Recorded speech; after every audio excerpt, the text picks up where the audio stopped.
Hello and welcome back to Kotak Stockshaala. मैं हूं देवांशी आशर और आज की इस वीडियो में हम फोकस करने वाले हैं on a very important statement called the cash flow statement.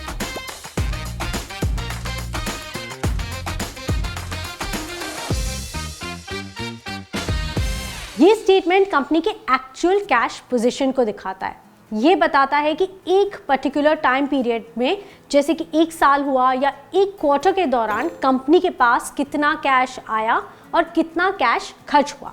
In other words, ये सिर्फ कैश के इनफ्लोज और आउटफ्लोज को ही ट्रैक करता है। जहां कंपनी की इनकम स्टेटमेंट कंपनी की प्रॉफिटेबिलिटी को दिखाता है, वहीं कैश फ्लो स्टेटमेंट कंपनी की लिक्विडिटी को शो करता है। इट शोज कि कंपनी के पास एक्चुअल में कैश कितना अवेलेबल है to meet the obligations, to pay the debt, to invest for future growth और अपॉर्चुनिटी। चलिए एक एग्जांपल से समझ लेते हैं। किसी ऑटो कंपनी ने एक क्वार्टर में 100 कार्स बेची हैं। एक कार की प्राइस है 10 लाख रुपए, तो total revenues from the car sold will be 100 into 10 lakhs, that is 10 crores। लेकिन मान लीजिए कि इन 100 गाड़ियों में से 25 गाड़ियां कंपनी ने क्रेडिट पे बेची हैं, तो इस केस में cash cell is 7.5 crores because 75 cars into 10 lakhs and credit sale हुआ 2.5 crores। तो प्रॉफिट एंड लॉस में रेवेन्यूज 10 crores का दिखेगा, लेकिन कैश फ्लो स्टेटमेंट में cash from operations will be 7.5 crores and for example the credit cycle is 60 days। तो question ये है कि क्या कंपनी के पास इनफ लिक्विडिटी है फॉर एनी फ्यूचर अपॉर्चुनिटीज या फ्यूचर ऑब्लिगेशंस।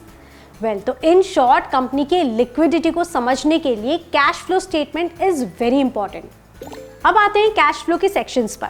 तो cash flow is divided into 3 sections: cash flow from operating activities, cash flow from investing activities and cash flow from financing activity. Company जो भी activity करती है वो इन 3 section में divide होती है।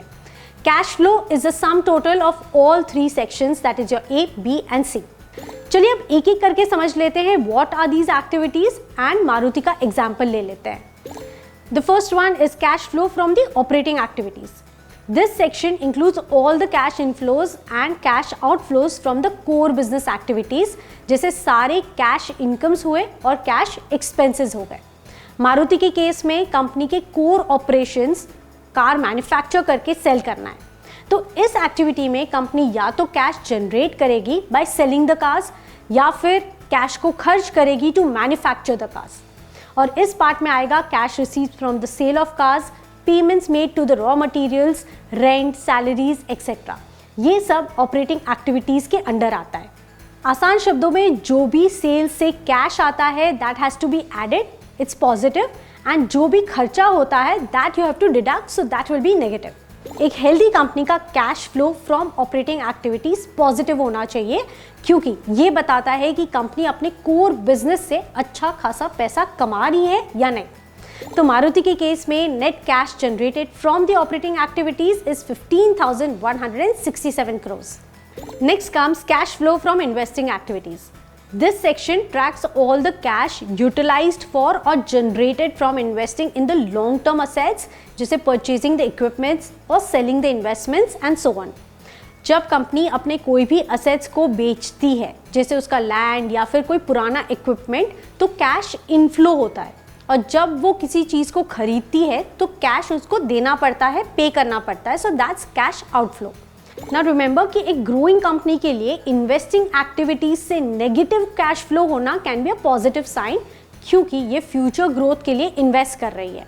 On the other hand, company continuously इस segment से कैश जनरेट कर रही है, दैट मीन्स कि कंपनी अपने असेट्स को सेल कर रही है। This can be a red flag at times.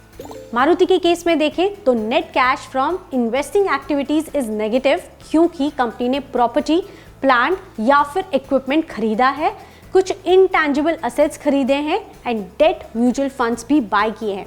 और इसके सामने अगर आप देखें तो कंपनी ने डेट म्यूचुअल फंड्स बेचे भी हैं और इन्वेस्टमेंट्स पे जो इंटरेस्ट मिला है दैट इज पॉजिटिव, क्योंकि वो कैश इनफ्लो है। So in total, cash from investing activities is negative 10,683 crores. And now comes cash flow from finance activities. तो cash flow from financing activities में वो कैश इनफ्लोज और outflows आते हैं जो कंपनी अपने फाइनेंसिंग के लिए यूज़ करती है, जैसे बैंक से लोन ले लिया, शेयर्स इशू करना टू द इन्वेस्टर्स, डिविडेंड्स पे करना, बॉन्ड्स या डिबेंचर्स इशू करना, ये सब कुछ आता है।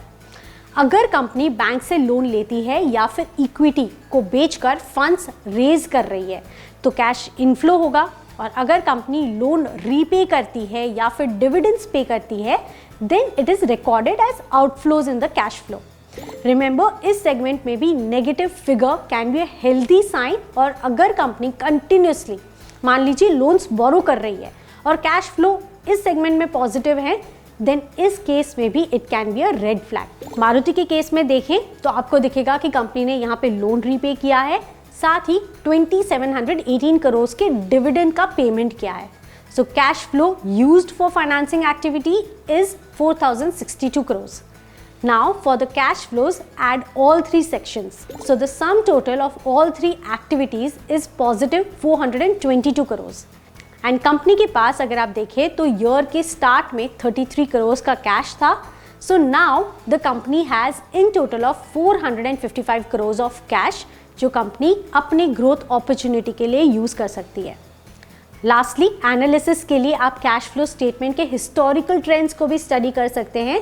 जैसे मारुति के केस में कैश फ्लो फ्रॉम ऑपरेशंस 2020 से अगर आप देखें तो इंक्रीज हुए हैं except in 2022, and as of 2024 net cash flow has improved. आप सेम इंडस्ट्री की दो कंपनीज को कंपेयर करने के लिए भी इस इंडिकेटर को यूज कर सकते हैं in a similar way. So now you know what a cash flow statement is and why is it so important.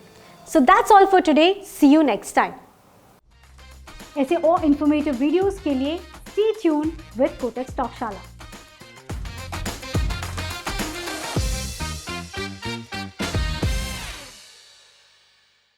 Investments in securities market are subject to market risks. Read all the related documents carefully before investing.